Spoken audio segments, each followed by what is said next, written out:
खबर में आगे बढ़ते हैं। मिडिल ईस्ट आग में झुलस रहा है और खामनेई की छाया में पल रहा हिजबुल्लाह अब खुद तबाही के मुहाने पर खड़ा है। ईरान अंदर से सुलग रहा है, बाहर उसका मोर्चा ढह रहा। बेका घाटी पर हुए हमले ने साफ कर दिया कि अब जंग सिर्फ सीमाओं की नहीं, नेटवर्क की है। इजराइल सीधे हिजबुल्लाह के गढ़ पर वार कर रहा है। सवाल बड़ा है, क्या खामनेई का पूरा एक्सेस अब बिखरने लगा है?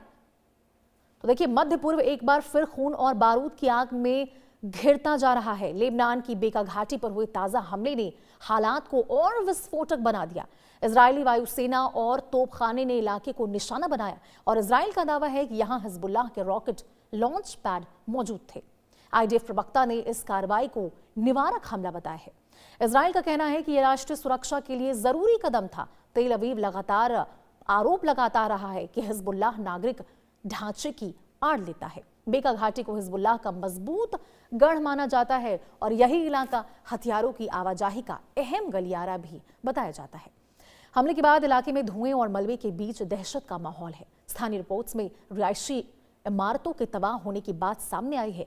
नागरिक हताहतों की खबरों ने चिंता और बढ़ा दी है। महिलाओं और बच्चों के घायल होने की सूचनाएं भी सामने आई है। अस्पतालों पर दबाव बढ़ता जा रहा। पूरा लेबनान डर और अनिश्चितता के साए में जी रहा है। तो इस तरह से इजराइल का वार नेटवर्क आपको बताएं और ज्यादा बढ़ता जा रहा। बेका घाटी क्यों टारगेट बनी है, इस बारे में आपको बताएं कि संघर्ष से मानवीय संकट यहां बढ़ रहा है। हिजबुल्लाह का मजबूत ये गढ़ माना जाता है। बेका घाटी हथियार सप्लाई का रणनीतिक कॉरिडोर है। तो इस तरह से बेका घाटी क्यों टारगेट बनी है, इसके बारे में आपको जानकारी देते हैं। हिजबुल्लाह का यह मजबूत गढ़ माना जाता है। हथियार सप्लाई का एक रणनीतिक कॉरिडोर है। इजराइल के लिए हाई थ्रेट जोन भी है बेका घाटी। घनी आबादी और इसलिए ज्यादा जोखिम है। एयर स्ट्राइक से क्षेत्रीय तनाव चरम पर है। संघर्ष से यहां मानवीय संकट लगातार बढ़ता जा रहा है। तो जिस प्रकार से बेका घाटी में मानवीय संकट है, इस हमले के बाद लेबनान सरकार ने कड़ी प्रतिक्रिया दी है। बेरूत ने इसे संप्रभुता का खुला उल्लंघन बताया है। संयुक्त राष्ट्र से हस्तक्षेप की अपील की गई है और दूसरी ओर अंतरराष्ट्रीय समुदाय संयम बरतने की अपील कर रहा। यूरोपीय संघ ने चेताया है कि हालात नियंत्रण से बाहर जा सकते हैं। विशेषज्ञ मानते हैं कि यह टकराव बड़े युद्ध का संकेत हो सकता है। हजारों लोग डर के कारण अपने घर छोड़ने पर मजबूर हो रहे। नया शरणार्थी संकट खड़ा होने की आशंका बढ़ गई है। युद्ध की आग सिर्फ सीमाओं तक सीमित नहीं रह जाती, इसका असर राजनीति, अर्थव्यवस्था और मानवता पर भी पड़ता है।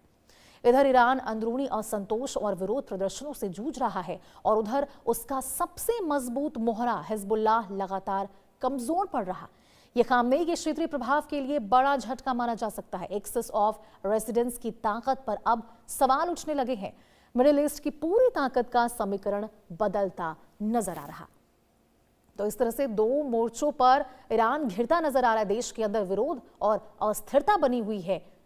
तो देखिए किस प्रकार से दो मोर्चों पर यहां ईरान घिर रहा है। देश के अंदर विरोध और अस्थिरता की स्थिति बनी है। बाहर सहयोगी गुट कमजोर होते नजर आ रहे हैं। हिजबुल्लाह पर लगातार दबाव बढ़ रहा है।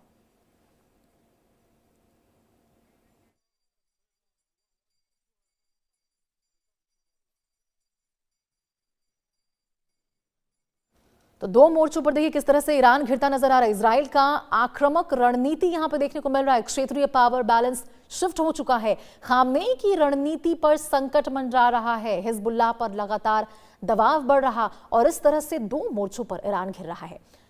अब तस्वीर धीरे धीरे साफ हो रही है। ईरान अंदर से टूट रहा है और बाहर उसका प्रभाव भी दरक रहा है।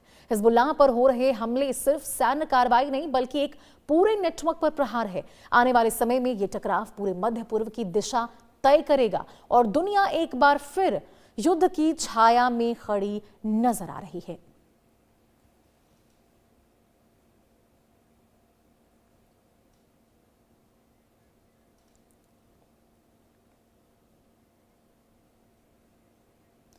तो देखिए दो मोर्चों पर किस तरह से ईरान घिरता नजर आ रहा है, इसके बारे में आपको जानकारी दे रहे। खामनेई की रणनीति पर संकट मंडरा रहा है। यहां देश के अंदर विरोध और अस्थिरता बनी हुई है और देश के बाहर की बात करें तो गुट यहां पे सहयोगी गुट कमजोर होते नजर आ रहे हैं।